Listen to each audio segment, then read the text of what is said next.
ತಗೊಂಡಿದ್ರಿಂದ ನಮಗೆ ಅದರ ಮಾಹಿತಿ ಸಿಗಲಿಲ್ಲ. ಮತ್ತೆ ಅವ್ರು ನೋಡಿ ಎಷ್ಟು ಬುದ್ಧಿವಂತರಂದ್ರೆ ಜನವರಿ 25ಕ್ಕೆ ಅವ್ರಿಗೆ ಆರ್ಡರ್ ಬಂದಿದೆ. ಜನವರಿ 25ಕ್ಕೆ ಆರ್ಡರ್ ಬಂದಿದೆ ಇದೇ ವರ್ಷ. ಬಟ್ ಅವ್ರು ಡೆಮಾಲಿಷ್ ಮಾಡಿರೋದು ಮೊನ್ನೆ ಆಗಸ್ಟ್ 8ನೇ ತಾರೀಕು.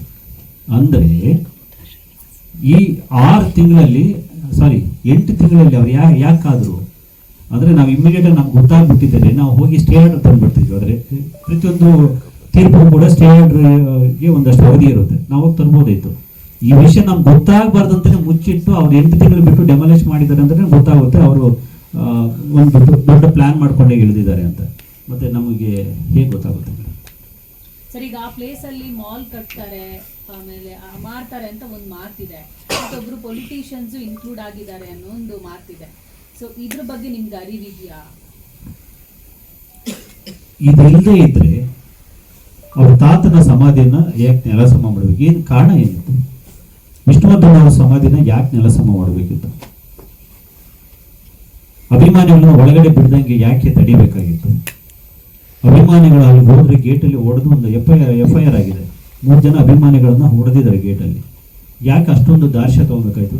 ಇಷ್ಟು ವರ್ಷಗಳು 13 ವರ್ಷ ಚೆನ್ನಾಗಿದ್ದಂಥವ್ರು, ವಿಷ್ಣುವರ್ಧನ್ ಅಭಿಮಾನಿಗಳಿಗೆ ಸಪೋರ್ಟ್ ಮಾಡ್ತಾ ಇದ್ದಂಥವ್ರು ಇದ್ದಕ್ಕಿದ್ದಂಗೆ ಈ ಥರದ ಬೆಳವಣಿಗೆಗಳು ಏನು ಮಾಡಿದ್ರು ಅಂದರೆ ಅವರಿಗೆ ಅಲ್ಲಿ ವಾಣಿಜ್ಯಾತ್ಮಕ ಉದ್ದೇಶಗಳಿದೆ. ಒಂದು ಮಾಲ್ ಬರ್ತಿದೆ ಅಥವಾ ಯಾವುದೊಂದು ಅಪಾರ್ಟ್ಮೆಂಟ್ ಬರ್ತಿದೆ ಅಂತ ಅಂದ್ಕೊಂಡ್ರೆ ಅಲ್ಲಿ ಅವ್ರ ತಾತನ ಸಮಾಧಿ ಕೂಡ ಅದಕ್ಕೆ ನೆಗೆಟಿವ್. ಅದು ಅಲ್ಲಿ ಯಾರು ಬಂದು ಫ್ಲ್ಯಾಟ್ ಖರೀದಿ ಮಾಡಲ್ಲ ಸಮಾಧಿ ಪಕ್ಕದಲ್ಲಿ, ಅಲ್ಲಿ ಯಾರು ಬಂದು ಮಾಲ್ ಕಟ್ಟಲ್ಲ ಸಮಾಧಿ ಪಕ್ಕದಲ್ಲಿ. ಸೊ ಅವ್ರ ತಾತನ ಸಮಾಧಿಯನ್ನು ತೆಗೆದರು. ಯಾರಿಗಾದ್ರೂ ಗೊತ್ತಾಗುವಂಥ ವಿಷಯ, ವಿಷ್ಣುವರ್ಧನ್ ಅವ್ರ ಸಮಾಧಿಯನ್ನು ತೆಗೆದರು. ಇದು ಬಹಿರಂಗ ಸತ್ಯಗಳು. ಪ್ರತಿ ನಟರು, ಪ್ರತಿ ರಾಜಕಾರಣಿಗಳು ಅವರಿಗೆ ಪ್ರಶಸ್ತಿ ಕೇಳಕ್ಕೆ ಹೋದಾಗ ಹೇಳೋ ಮಾತು ಅವರ ಪ್ರಶಸ್ತಿಗಳನ್ನು ಮೀರಿದವರು ಅಂತ. ಪ್ರತಿ ಸಲ ಅವ್ರಿಗೇನಾದರೂ ಸ್ಮಾರಕದ ವಿಷಯ ಮಾಡಿಕೊಡಿ ಅಂದರೆ ಸ್ಥಾವರ ಕಳಿ ಉಂಟು, ಜಂಗಮ ಕಳಿವಿಲ್ಲ.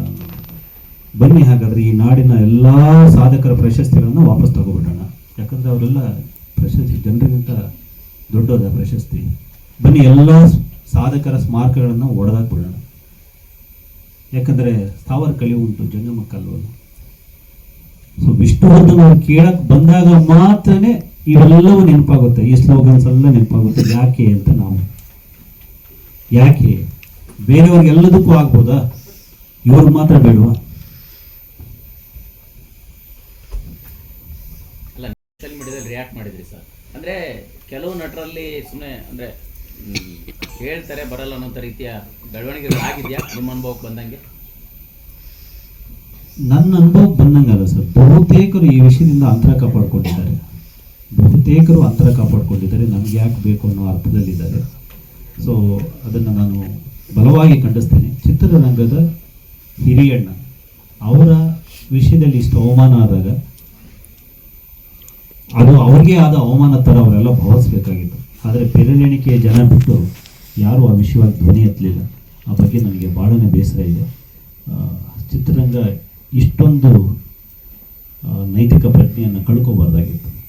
ಯಾಕೆ ಸರ್ ಕಲಾವಿದರಲ್ಲೇ ಒಗ್ಗಟ್ಟಿಲ್ಲ ಅಂತ ಹೇಳಿ ಯಾವುದಾದ್ರು ಒಂದು ಕಾರ್ಯಕ್ರಮ ಮಾಡಿದಾಗ ಕಲಾವಿದರ ಸಂಘದಲ್ಲಿ ಅಥವಾ ಯಾರಾದರೂ ಸತ್ತಾಗ ನಮನ ಕಾರ್ಯಕ್ರಮ ಮಾಡಿದಾಗ ಒಂದಷ್ಟು ಜನ ಬಂದರೆ ಮಿಕ್ದವ್ರು ಬರೋದೇ ಇಲ್ಲ. ಅಂದರೆ ಯಾಕೆ ಭಿನ್ನಾಭಿಪ್ರಾಯಗಳು ಕಲಾವಿದರುಗಳಲ್ಲಿ ಅಂತ ಅದನ್ನು ಹೇಳಕ್ಕೆ ನಾನು ಚಿತ್ರರಂಗನಲ್ಲ ಸರ್. ಚಿತ್ರರಂಗವನ್ನು ನಾನು ಅಭಿಮಾನಿ ಸಂಘ ಅಧ್ಯಕ್ಷ, ಒಂದಷ್ಟು ಸಾಹಿತ್ಯದ ಕೆಲಸಗಳು ಮಾಡ್ಕೊಂಡಿದ್ದೀನಿ. ಸಾಹಿತಿ ಭಾಳ ಒಳ್ಳೆಯ ಸಾಂಗತ್ಯ ಇದೆ ನನಗೆ. ಆ ವಿಷಯಗಳ ಬಗ್ಗೆ ನಾನು ಮಾತನಾಡಬಲ್ಲೆ. ಸಿನಿಮಾದು ನನ್ನ ವ್ಯಾಪ್ತಿಗೆ ಮೀರಿತ್ತು ಸರ್. ಅದು ಇಲ್ಲ, ಸಂಜೆ ಫೋನ್ ಮಾಡ್ತಾ ಇರ್ಬೇಕಾದ್ರೆ ಕೆ ಮಂಜು ಅವರು ಹೇಳಿದರು ಕಾರ್ತಿಕ್ ಜೊತೆಗೆ ನಾನು ಮಾತನಾಡಿದ್ದೀನಿ ಅಂತ ಹೇಳಿ. ಆ ಸಂಬಂಧಪಟ್ಟಾಗಿ ಅವರು ಕೂಡ ಮುಂದುವರಿಸ್ತಿದ್ದಾರೆ. ಈಗ ನಾಳೆ ಮಂಜು ಅವರು ಕೂಡ ಸುದ್ದಿಗೋಷ್ಠಿ ಮಾಡ್ತಿದ್ದಾರೆ. ಯಾಕೆ ಅಭಿಮಾನಿಗಳೆಲ್ಲ ಒಟ್ಟಾರೆಯಾಗಿ ಈ ಸುದ್ದಿಗೋಷ್ಠಿ ಮಾಡಲಿಲ್ಲ ಅನ್ನೋದು? ನಾನು ಅವ್ರ ಜೊತೆಗೆ ಹೋಗ್ಲಿಕ್ಕೆ ರೆಡಿ ಇದ್ದೇನೆ. ಇದು ಒಂದು ಖಾಸಗಿ ವಿಷಯ, ಇದನ್ನು ಹೇಳಬೇಕಿತ್ತು. ಸೊ ಪುಣ್ಯಭೂಮಿ ವಿಷಯಕ್ಕೆ ಎಲ್ಲರೂ ಒಗ್ಗಟ್ಟಾಗಿ ಹೋಗ್ತೇನೆ, ಎಲ್ಲರೂ ಒಗ್ಗಟ್ಟಾಗಿ ಹೋಗ್ತೇವೆ. ಅಲ್ಲ, ಮಂಜು ಸರ್ ಯಾವ ವಿಷಯ ಮಾತಾಡ್ತಾರೆ ಅಂತ ಗೊತ್ತಿಲ್ಲ ನನಗೆ. ಸರ್, ಅಭಿಮಾನಿಗಳಲ್ಲೇ 2 ಭಾಗಗಳಿದೆಯಾ, ವಿಭಾಗಗಳಿದೆಯಾ, ಹೆಂಗೆ ಅಂತ? ಅದೇ ಆ ವಿಷಯ ಚರ್ಚೆಗೆ ಬರಬಾರ್ದು ಅಂತಲೇ ನಾನು ಸೋಷಿಯಲ್ ಮೀಡಿಯಾಗೆ ಹೋಗಿದ್ದು. ಅದು ಒಂದು ಮನೆ ಆದರೂ ಕೂಡ ಒಂದಷ್ಟು ಫೇವರಿಸಮ್ ಆ ಕಡೆ ಈ ಕಡೆ ಇರುತ್ತೆ, ಯಾವುದೂ ಹೊರತಲ್ಲ. ನಾನು ಸುಮ್ಮನೆ ಏನೋ ಹೇಳಬಾರ್ದು. ಆದರೆ ಯಾರೂ ಕೂಡ ಯಜಮಾನರು ಪುಣ್ಯಭೂಮಿ ಆಗಬಾರ್ದು ಅನ್ನೋಷ್ಟು ವಿರೋಧಗಳಾಗಲಿ, ಬೇಸರ ಆಗಲಿ, ವೈಷಮ್ಯ, ವೈರತ್ವ ಯಾವುದೂ ಇಲ್ಲ. ಸಣ್ಣ ಪುಟ್ಟಾಗಿರುತ್ತೆ. ಅದು ಸಣ್ಣ ಪುಟ್ಟದ್ದೆಲ್ಲ, ಅಷ್ಟು ದೊಡ್ಡದಾಗುವಂತಹ ಸಂಗತಿಗಳಲ್ಲ. ಸೊ ಅದರಿಂದ ನಾವೆಲ್ಲರೂ ಒಗ್ಗಟ್ಟಾಗಿದ್ದೀವಿ ಪುಣ್ಯಭೂಮಿ ವಿಷಯದಲ್ಲಿ. ನಿನ್ನೆ ಬಂದಂತಹ 199 ಜನ ಕೂಡ ಮಾತನಾಡಿದ್ದು ಪುಣ್ಯಭೂಮಿ ಅಲ್ಲಿ ಆಗ್ಲೇಬೇಕು ಅಂತ. ಮತ್ತೆ ಅಭಿಮಾನಿಗಳು ಒಟ್ಟಿಗೆ ಇದ್ದೀವಿ. ಸರ್, ನಾಳೆ ಕೆ ಮಂಜು ಅವರು ಮೀಟಿಂಗ್ ಕರೆದಿದ್ದಾರೆ. ಬಾಲಣ್ಣನವರ ಸ್ಮಾರಕ ಅಲ್ಲ ಅದು, ಅವರ ಒಂದು ಸಮಾಧಿ ಮಾಡಿದ್ದು. ಅದನ್ನು ಅವ್ರು ಮಾಡಿದ್ದಲ್ಲ. ಕಿಚ್ಚ ಸುದೀಪ್ ಅವರು ಅಲ್ಲಿ ನಂಬರ್ 73 ಶಾಂತಿನಿವಾಸ ಸಿನಿಮಾ ಶೂಟಿಂಗ್ ಹೋದಾಗ ಅಲ್ಲಿ ಬರೀ ಆ ಮಣ್ಣಿನ ಗುಡ್ಡೆ ಮಾತ್ರ ಹಾಕಿಟ್ಟಿದ್ರಂತ. ಇದ್ಯಾವುದು ಹಿಂಗಿದೆಯಲ್ಲ ಅಂತ ಹೇಳಿದಾಗ ಇದು ಬಾಲಣ್ಣದು ಅಂತ. ಅಂಥ ದೊಡ್ಡ ನಟನ ಸಮಾಧಿ ಹೀಗಿಟ್ಟಿದ್ದಾರೆ, ಒಂದು ಸಣ್ಣ ಕಲ್ಲು ನಮ್ಮ ಕಡೆಗೆ ಈ ಪ್ರಾಣಿಗಳೇನಾದ್ರು ಸತ್ತೋಗ್ಬಿಟ್ರೆ ಇಟ್ಟಿರ್ತಾರಲ್ಲ ಹಾಗಿಟ್ಟಿದ್ರಂತ.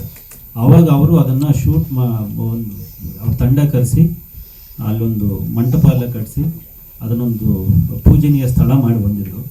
ಸೊ 2 ವರ್ಷದಿಂದ ನಾನೇ ಮಾಧ್ಯಮದವರಿಗೆ ಸುದ್ದಿ ಕೊಟ್ಟಿದ್ದೆ. ರಾತ್ರೋರಾತ್ರಿ ಅದನ್ನು ತೆರವುಗೊಳಿಸ್ಬಿಟ್ರು. ಅವ್ರ ತಾತನ ಸಮಾಧಿಯನ್ನೇ ತೆರವುಗೊಳಿಸ್ಬಿಟ್ರು. ಆಮೇಲೆ ಅಲ್ಲೊಂದು ಟಾರ್ಪಲ್ ಹಾಕಿ ಅಲ್ಲೊಬ್ಬ ಸೆಕ್ಯೂರಿಟಿ ಇಟ್ಟು ಅಲ್ಲಿ ಹೋಗಿ ಯಾರು ವಿಡಿಯೋ ಮಾಡಬಾರ್ದು ಅಂತ ಹೇಳಿ ಎಲ್ಲ ಭದ್ರತೆಗಳನ್ನು ಅವ್ರು ಕೈಗೊಂಡಿದ್ರು. ಸರ್, ಈಗ ನಾಳೆ ಕೆ ಮಂಜು ಅವರು